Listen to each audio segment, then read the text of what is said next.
नमस्कार। आज हम बैंक ऑफ बड़ौदा में ऑफिस असिस्टेंट मतलब प्यून पद के लिए जो 2025 की भर्ती निकली है उसकी ऑनलाइन अर्जी प्रक्रिया पर थोड़ी गहराई से बात करें। मकसद सिर्फ ये नहीं कि फॉर्म कैसे भरें, वो तो है ही, पर ये भी समझना है कि ऐसी सरकारी नौकरियों की प्रक्रिया में कहाँ-कहाँ छोटी-छोटी दिक्कतें आ सकती हैं। सही बात है, और ये स्थायी नौकरी है, ये जरूरी बात है।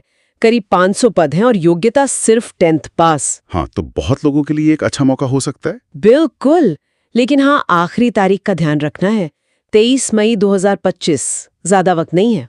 तो चलिए फटाफट देखते हैं। सबसे पहला स्टेप है रजिस्ट्रेशन का। हाँ, बैंक की ऑफिशियल वेबसाइट पर वहां जाकर अपना पूरा नाम, 10 डिजिट का मोबाइल नंबर और ईमेल आईडी डालनी है। और ईमेल आईडी में वो @ के बाद वाला हिस्सा मतलब डोमेन, वो ध्यान से है ना, जैसे gmail.com या जो भी हो। हाँ, वो जरूरी है। फिर एक सिक्योरिटी पिन डालकर सेव एंड नेक्स्ट करना है। और ये मोबाइल नंबर और ईमेल बिल्कुल सही देना, क्योंकि रजिस्ट्रेशन नंबर और पासवर्ड इसी पर SMS और ईमेल से आएंगे। अच्छा, हाँ, ये तो लॉगिन के लिए बाद में चाहिए होंगे। बिल्कुल, इनके बिना आगे काम नहीं चलेगा। ठीक है, रजिस्ट्रेशन हो गया। फिर आता है फोटो और सिग्नेचर अपलोड करने का नंबर। ओके, इसके लिए क्या साइज वगैरह है?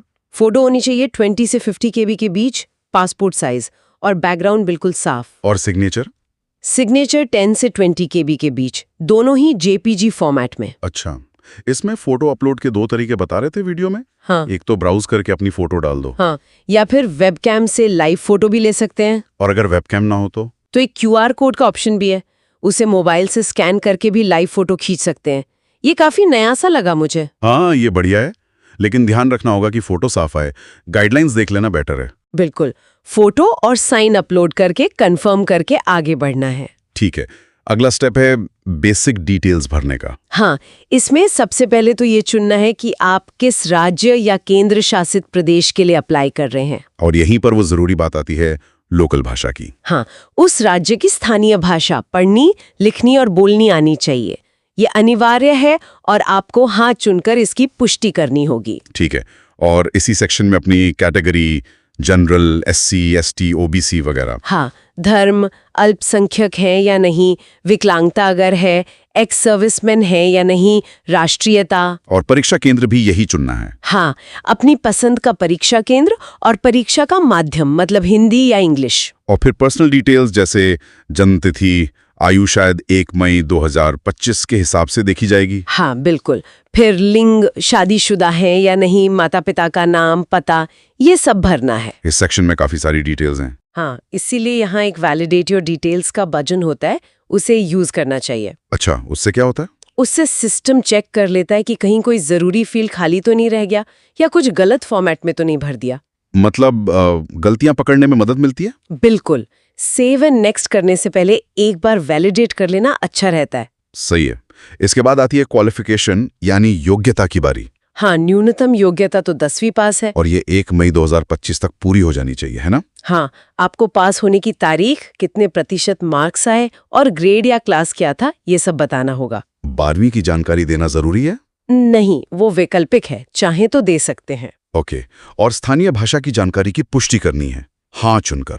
हाँ, और अगर कोई पिछला अनुभव है तो वो बताना है, नहीं तो नहीं चुनना है। कोई और भाषा आती हो तो वो भी बता सकते हैं। हाँ, और एक और बात, जो SC, ST, OBC या विकलांग उम्मीदवार हैं, उनके लिए प्री एग्जामिनेशन ट्रेनिंग मतलब PET का विकल्प भी यही है। अच्छा, वो चाहे तो इसके लिए हाँ चुन सकते हैं। हाँ, ये मुफ्त ट्रेनिंग होती है परीक्षा से पहले। ठीक है, तो ये सब भरने के बाद आता है प्रीव्यू, फाइनल सबमिट करने से ठीक पहले। ये तो बहुत जरूरी स्टेप है, सब कुछ एक बार ध्यान से चेक कर लेना चाहिए। बिल्कुल, नाम की स्पेलिंग, जन्म तिथि, कैटेगरी, मार्क्स, सब कुछ, क्योंकि यहाँ एक कंप्लीट रजिस्ट्रेशन का बटन होता है। और उसे दबाने के बाद कोई बदलाव नहीं हो सकता, नो चेंजेस पॉसिबल। ओह, तो प्रीव्यू बहुत ध्यान से देखना है। हाँ, पूरी तरह संतुष्ट होने के बाद ही फाइनल सबमिट करें। ठीक है, फाइनल सबमिट हो गया। हाँ, अब आते हैं डॉक्यूमेंट अपलोड पर। अच्छा, क्या क्या अपलोड करना है? इसमें आपको 10वीं की मार्कशीट या सर्टिफिकेट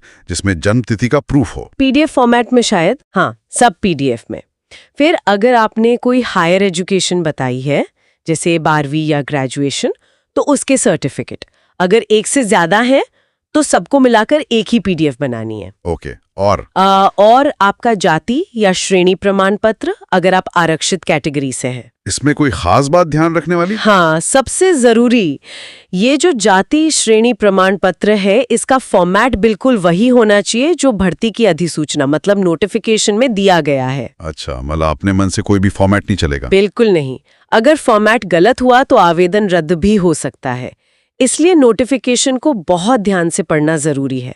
ये बहुत अहम पॉइंट है। ठीक है, डॉक्यूमेंट्स अपलोड हो गए, फिर आता है पेमेंट का स्टेप, आवेदन शुल्क। ये कैटेगरी के हिसाब से अलग अलग होगा? हाँ, सिक्योरिटी कोड डालकर सबमिट करना है, फिर पेमेंट गेटवे खुल जाएगा। ऑप्शंस क्या क्या हैं पेमेंट के? Credit card, debit card, net banking, UPI का भी ऑप्शन है। अच्छा, क्यूआर कोड स्कैन करके भी कर सकते हैं? हाँ, क्यूआर कोड या यूपीआई आईडी से। ये आजकल काफी आसान रहता है। सही है, पेमेंट हो गया, कंफर्मेशन आ गया, अब बस। हाँ, पेमेंट सफल होने के बाद आपको कंफर्मेशन मिल जाएगा। फिर आप दोबारा लॉगिन करके अपना फाइनल एप्लीकेशन फॉर्म प्रिंट कर सकते हैं। और रसीद वगैरह भी? हाँ, ई रसीद और टैक्स इनवॉइस भी डाउनलोड करने का ऑप्शन होता है। इनको संभाल कर रखना चाहिए। बिल्कुल, भविष्य के लिए। इसकी कोई आखिरी तारीख है प्रिंट करने की? हाँ, आवेदन प्रिंट करने की आखिरी तारीख 7 जून 2025 है। ओके, तो ये थी पूरी प्रक्रिया, रजिस्ट्रेशन से लेके फाइनल प्रिंट तक। हाँ, स्टेप बाय स्टेप। तो खास बातें जो याद रखनी है,